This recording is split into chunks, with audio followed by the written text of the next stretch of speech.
This is a story from Richard Gross in St. Petersburg, Florida.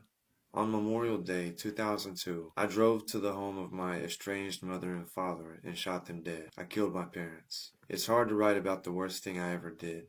It's embarrassing to write about the stupidest thing I ever did. It's unpleasant to write about a disgusting act that I can never forget.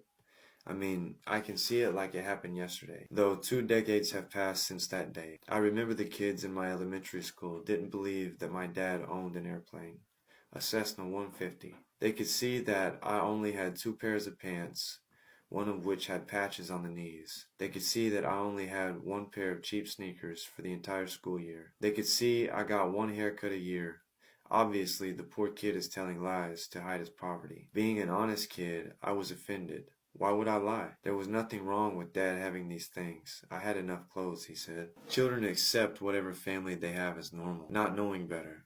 When you're older, you realize the lies. For many, they find out there is no Santa Claus. For others, the realizations are more shocking, such as stuff that was against the law. Stuff nobody believed because your parents seemed like normal, middle-class, suburban white people who wouldn't do stuff like that. I felt that I was saddled with the expenses of the neglect and abuse, never taken to a dentist past age 8. I bore the cost of fixing my rotten teeth at $80 an hour.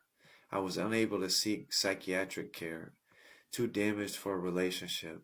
I had no one to share living expenses.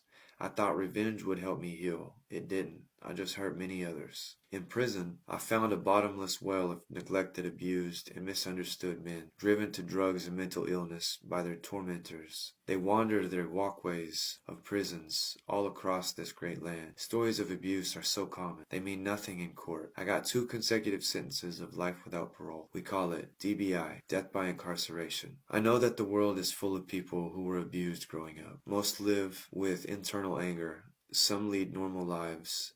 Many unleash their anger on their partners or their children. Others spew that anger towards society at large.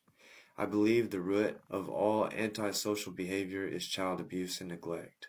Self-medicating is common as we dull the pain. What is less common among abuse survivors is revenge against their abusers. So often authority figures. Revenge seems the natural reaction, yet it's rare. I would expect priests to be murdered by many of their abused victims, yet it seldom happens. I forced myself to pay it back instead of paying it forward. It didn't come naturally. It was a choice. I confessed at the police station and told them why I did it. They were shocked along with everyone who knew me. We have a culture with values, revenge. That's why there is high murder rate and severe criminal punishment in the U.S. We think that revenge is justice, that revenge is closure. We're wrong. I'm wrong. I now pay for my crime and deal with the same issues in an awful place. It's my fault. My grievous fault. My parents weren't all bad. Most people like them. I am now bad, seen as a monster by the justice system. Irreparable corruption is the rationale to justify life without parole.